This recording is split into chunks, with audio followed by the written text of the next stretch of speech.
Next வந்து பார்த்தீங்கன்னா ரொம்ப இம்பார்ட்டண்ட் ஒரு கொஸ்டின், ஒரு 5 மார்க்கில் நிறைய டைம் உங்களுக்கு கேட்குறதுக்கான வாய்ப்பு இருக்குது. லாஸ்ட் இயர் ஓல்டு சிலபஸ்லையும் இதே கொஸ்டின் இருந்துச்சு, நிறைய டைம் கேட்டிருந்தாங்க பப்ளிக் எக்ஸாமில். ரொம்ப கவனமாக பாருங்கள். ஃபஸ்ட்டு இதில் என்ன சார் கண்டுபிடிக்க போகிறோம் அப்படின்னா, induced EMF by changing orientation அப்படின்னு சொல்கிறாங்க. இதில் எப்படி சார் ஓரியன்டேஷனை மாற்றலாம் அப்படின்னு பார்த்தீங்கன்னா, இதுக்கு என்னென்னலாம் எடுத்துருக்கோம் அப்படின்னு பார்த்தீங்கன்னா, ஒரு நார்த் சவுத் போல் எடுத்துருக்கோம். அதுக்கு இடையில் பார்த்தீங்கன்னாக்கா நம்ம ஒரு மேக்னெட்டை ரொட்டேட் பண்ண வைக்கிறோம். சரி, ஒரு ரெக்டாங்குலர் லூப்பை மேக்னெட்டிக் ஃபீல்டில் ரொட்டேட் பண்ண வைக்கிறோம். ஓகேவா? பாருங்கள், இதுக்காக என்ன நல்லா எடுத்துக்கணும்னு பாருங்கள். ஃபஸ்ட்டு கன்சிடர் ஏ ரெக்டாங்குலர் காயில் அப்படின்னு சொல்கிறாங்க. ரெக்டாங்குலர் காயில்னால் உங்களுக்கு தெரியும், இந்த மாதிரி வச்சுக்கோங்களேன். ரெக்டாங்குலர் காயில் எடுத்துருக்கோம். இதில் என்ன செஞ்சுருப்பாங்கன்னா, மேலே வந்து ஒரு ஃப்ரேம் வச்சுட்டு மேலே நிறையா வைண்டிங்ஸை சுற்றிருப்பாங்க காப்பர் ஒயர் வச்சு. இப்போ இதில் பார்த்தீங்கன்னா கரண்ட் நம்ம உள்ளார கொடுத்தனாக்கா இது என்ன ஆகும், ரொட்டேட் ஆகிட்டு அப்படியே வரும். ஓகேவா? இல்லை இதில் இந்த காயில் நம்ம கரண்ட்லாம் எதுவும் கொடுக்க மாட்டோம். மேக்னெட்டிக் ஃபீல்டில் வச்சு அதை சுற்றினாலே அதில் இஎம்எஃப் இன்டியூஸ் ஆகிட்டு கரண்ட் நமக்கு கிடைக்கும், இல்லை இஎம்எஃப் நமக்கு கிடைக்கும் அப்படின்னு வச்சுக்கோங்க. இப்போ ரெக்டாங்குலர் காயில் எடுத்துருக்கீங்க. இதில் நம்பர் ஆஃப் டர்ன்ஸ் நான் சுற்றி வச்சுருக்கேன் இல்லையா? இப்போ இதில் சுற்றி இருக்கிற நம்பர் ஆஃப் டர்ன்ஸ் வந்து நான் என்னென்னு எடுத்துக்கிறேன், n எடுத்துக்கிறேன். இதை கொண்டு போயிட்டு நம்ம இந்த காயில் கொண்டு போய் எங்கே வைக்க போகிறோம், யூனிஃபார்ம் மேக்னெட்டிக் ஃபீல்டு பி வெக்டரில் வைக்க போகிறோம். நார்த் போல் இல்லை சவுத் போல் இருக்கிற போல் பீஸுக்கு இடையில அதோ இந்த மாதிரி வச்சுக்கோங்களேன். இது வந்து நார்த்து, இது வந்து சவுத்துன்னு வச்சுக்கோங்க. இதுக்கு நடுவில் தான் நான் வைக்க போகிறேன். வச்சுட்டு ஒமேகாங்கிறது ஆங்குலர் வெலாசிட்டி. இதை நான் என்ன செய்ய போகிறேன், லைட்டாக ரொட்டேட் பண்ண போகிறேன். ரொட்டேட் பண்ணும்போது கண்டிப்பாக ஒரு ஆப்ஜெக்ட் ரொட்டேட் ஆகுதுன்னா அது கண்டிப்பாக ஆங்குலர் வெலாசிட்டின்னு ஒன்று இருக்கும். ஒரு ஆப்ஜெக்ட் ஒரு பாயிண்ட்லேருந்து இன்னொரு பாயிண்ட்டுக்கு மூவ் ஆச்சுன்னா லீனியர் வெலாசிட்டி இருக்கும். இது வந்து ஒரு இடத்துல சுத்த போகுது இல்லையா, அது வந்து ரொட்டேட் ஆகும்போது ஆங்குலர் வெலாசிட்டி இருக்கும். அந்த ஆங்குலர் வெலாசிட்டியை ஒமேகா அப்படின்னு எடுத்துக்கிறோம். ஃபஸ்ட்டு நான் என்ன எடுத்துக்கிறேன், at t = 0 plane of the coil is perpendicular to the field அப்படின்னு சொல்கிறாங்க. அப்போ t = 0னா நான் ஆரம்பிக்கவே இல்லை. இப்போ இது இங்கே பாருங்கள், நார்த் போல்லேருந்து சவுத் போல் நோக்கி என்ன ஆகும், மேக்னெட்டிக் ஃபீல்டு இருக்கும். இப்படி வரும்போது இப்போ இது வந்து பார்த்திங்கனாக்கா யூனிட் நார்மல் வெக்டர் அப்படின்னு சொல்லுவோம். யூனிட் நார்மல் வெக்டருக்கும் மேக்னெட்டிக் ஃபீல்டுக்கும் இடையில இருக்கிற ஆங்கிள் வந்து பார்த்திங்கன்னா 90 டிகிரி இருக்குது. அப்போ அதை தான் நம்ம என்ன சொல்கிறோம், காயிலோட பிளேனுக்கும் மேக்னெட்டிக் ஃபீல்டுக்கு இடையில் இருக்கிற ஆங்கிள் 90 டிகிரி பர்பெண்டிகுலராக இருக்கிற மாதிரி நம்ம எடுத்துக்கிறோம். Flux linked with the coil is maximum. ஒருவேளை பர்பெண்டிகுலராக இருந்ததுனாக்கா ஃப்ளக்ஸ் வந்து நமக்கு என்னவாக இருக்குன்றாங்க, flux linked with the coil is maximum. இப்போ மேக்ஸிமம் ஃப்ளக்ஸுக்கு ஃபார்முலா என்ன, 5m = BA அப்படின்னு சொல்லலாம். ஓகேவா? இப்போ இதுதான் வந்து அந்த கேஸ்ன்னு வச்சுக்கோங்களேன். யூனிஃபார்ம் மேக்னெட்டிக் ஃபீல்டு இருக்குது. அதில் நான் என்ன செஞ்சுருக்கேன், அந்த ரெக்டாங்குலர் காயில் வச்சுட்டாக்கா அது ரொட்டேட் ஆகும்போது பார்த்தாக்கா மேக்ஸிமம் ஃப்ளக்ஸ் இருக்கிற மாதிரி இந்த டயக்ராம். ஓகேவா? இது ஒரு இன்ட்ரடக்ஷன் மாதிரி. நெக்ஸ்ட்டு இப்போ என்ன செய்கிறோன்னாக்கா, இந்த டைம் t செகண்ட்ஸ், ஏதோ ஒரு டைம், ஒரு 10 மினிட்ஸ் இல்லை 5 மினிட்ஸ் இல்லை 5 செகண்ட்ஸ் அப்படி ஏதோ ஒன்று எடுத்துக்கோங்க. In time t seconds the coil rotated through an angle theta angle அது வந்து ரொட்டேட் பண்ணுறதா வச்சுக்கிட்டாக்கா தீட்டா = ஒமேகாட்டின்னு தெரியும் உங்களுக்கு. ஒமேகாங்கிறது ஆங்குலர் வெலாசிட்டி, டீங்கிறது டைம். ஜென்ரலாக வெலாசிட்டி ஃபார்மில் என்னப்பா சொல்லுவோம், வெலாசிட்டி லீனியர் வெலாசிட்டி கூட வச்சுக்கோங்க. வெலாசிட்டி = டிஸ்பிளேஸ்மெண்ட் பை டைம் சொல்லுவோம் இல்லையா, அதே மாதிரி தான் இதுவும். இல்லை வேறு எப்படி சொல்லலாம், s = v × dt, v × tன்னு சொல்கிறோம் இல்லையா, அதுவும் ஒரே ஈக்குவேஷன் தான். இங்கே எஸ்னா லீனியர் டிஸ்பிளேஸ்மெண்ட்டு, டீட்டானா ஆங்குலர் டிஸ்பிளேஸ்மெண்ட்டு, வினா வெலாசிட்டி, இது என்னது ஆங்குலர் வெலாசிட்டி, டைம் அதே தான். ஓகேவா? இப்போ இந்த ஃபார்முலா மாதிரி தான் இதுவும் எழுதியிருக்கோம். ரைட்டா? அப்போ என்ன ஆகும், அப்போ the rectangular coil is rotated in anti clockwise direction. Anti clockwise டைரக்ஷனில் ரொட்டேட் ஆகும்போது ஏற்படுற அந்த டிஸ்பிளேஸ்மெண்ட் தான் என்னது, தீட்டா = ஒமேகா × t அப்படின்னு சொல்கிறோம். Flux 5m is divided into 2 components. நான் என்ன செய்கிறேன், ஃப்ளக்ஸு வந்து கண்டிப்பாக அதில் க்ரியேட் ஆகுதுன்னு சொல்கிறோம். அதில் உருவாக்குற அந்த ஃப்ளக்ஸோட வேல்யூ பார்த்திங்கன்னா நான் 2 காம்போனண்ட்டாக பிரிக்கிறேன். ஒன்று ஹரிசாண்டல் காம்போனண்ட், இன்னொன்று வெர்டிக்கல் காம்போனண்ட்டு. இதில் normal to the plane, parallel to the plane அப்படின்னு நம்ம ரெண்டாக பிரிக்கிறோம். இந்த இடத்துல அந்த term normal to the plane, இதுதான் horizontal component. Vertical component sine ஒமேகாட்டின்னு சொல்கிறோம் இல்லையா, அது வந்து பார்த்திங்கன்னா பேரலல் டு த பிளேன் அப்படின்னு சொல்கிறாங்க. இப்போ நம்ம 2 காம்போனண்ட்டாக பிரிக்கிறோம். ஒன்று நார்மல் டு த பிளேன், இன்னொன்று parallel to the plane. Normal to the plane வந்து பார்த்திங்கன்னா 5m cos ωt. இது வந்து 5m அப்படின்னு எடுத்துக்கிட்டாக்கா நம்ம 5m cos ωtன்னு ஒரு பார்ட்டையும் 5m sin ωtன்னு இன்னொரு பார்ட்டையும் நம்ம பிரிச்சுக்கிறோம். இது அப்படியே 5m நம்ம ரெண்டாக பிரிக்கிறோம். ஓகேவா?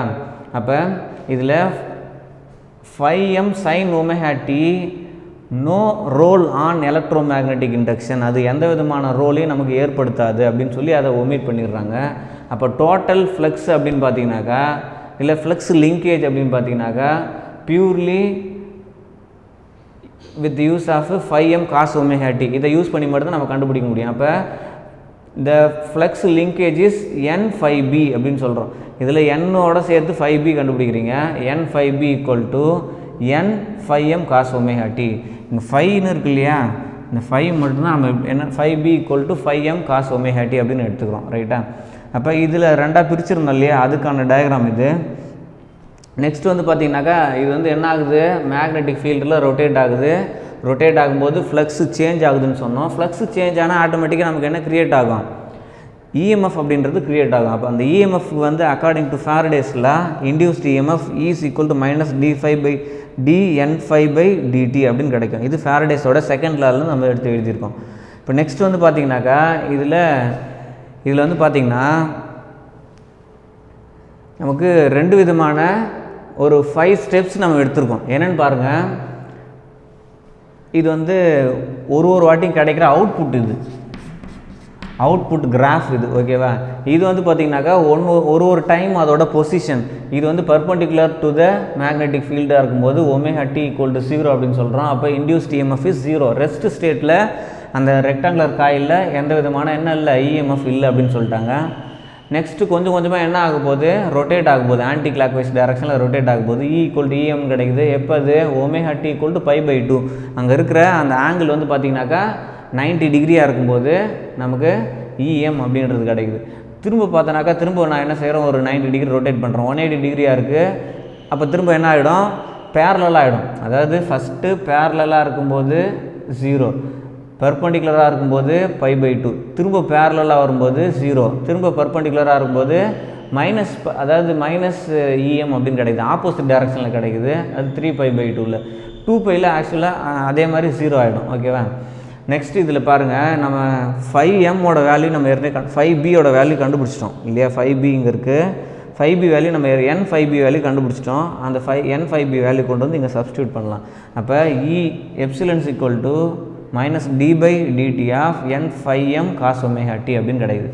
இப்போ இதில் கான்ஸ்டன்ட் இதெல்லாம் n5mங்கிறது கான்ஸ்டன்ட் வெளில எடுத்துருங்க.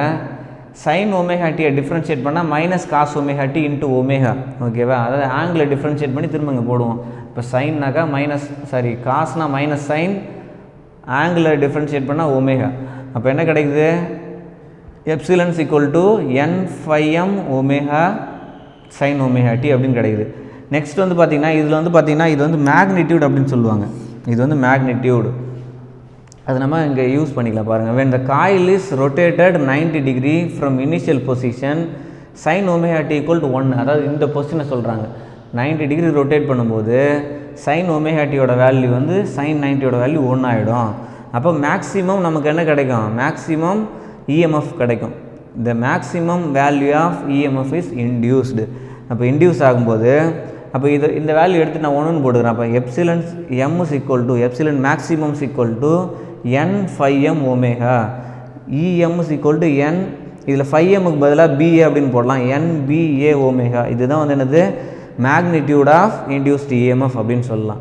நெக்ஸ்ட் வந்து பார்த்திங்கனாக்கா, ஆனால் இன்டியூஸ்ட் EMF இதை கொண்டு போயிட்டு நான் என்ன செய்கிறேன், இந்த இடத்துல சப்ஸ்டியூட் பண்ணுறேன்னு வச்சுக்கோங்க. n5m ஒமேகாவுக்கு பதிலாக EM அப்படின்னு போட்டுடுறேன், இல்லை எப்சிலன் m அப்படின்னு போட்டால் E is equal to EM sin ωt. அதான் நான் இங்கே எழுதிருக்கேன்.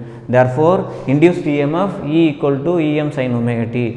அப்போ the graph between induced EMF and time angle for rotation of coil will be a sine curve.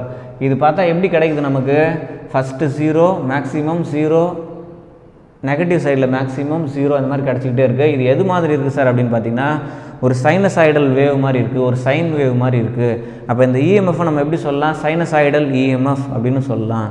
Next வந்து பார்த்திங்கனாக்கா, the alternating current is given by EMF create ஆகிடுச்சு. அப்போ current எப்படி sir இருக்குன்னு பார்த்தீங்கன்னா, இங்கே இன்டியூஸ்ட் இஎம்எஃப் எப்படி இருக்கோ அதே மாதிரி தான் கரண்ட் இருக்கும். இங்கே epsilons equal to epsilon m sin ωt, இங்கே I equal to IM sin ωt அப்படின்னு சொல்லுவாங்க. இதில் IMனா என்ன சார் அப்படின்னு பார்த்தீங்கன்னா, maximum value of induced current. EMனாக்கா maximum value of induced EMF மாதிரி, இது maximum value of induced current அப்படின்னு சொல்கிறாங்க. ஓகேவா? இப்போ இது வந்து கொஞ்சம் பெரிய கொஸ்டின், ஒரு 3 டயக்ராம் இருக்குது, 3 டயக்ராமும் போடுங்க. நம்ம ஷார்ட்டாக எழுதியிருக்கோம். இதில் இன்னும் கொஞ்சம் அட்வான்ஸாக உங்களுக்கு தேவை, இதில் இன்னும் கொஞ்சம் பாயிண்ட்ஸ் நிறைய எழுதணும் அப்படின்னு பார்த்தீங்கன்னா உங்கள் புக்கை ரெஃபர் பண்ணுங்கள். இதில் ஆட் பண்ணி அழகாக ப்ரெசென்ட் பண்ணுங்கள். கன்ஃபார்மாக பப்ளிக் எக்ஸாமில் இந்த கொஸ்டின் வர வாய்ப்பு இருக்குது. Okay, thank you.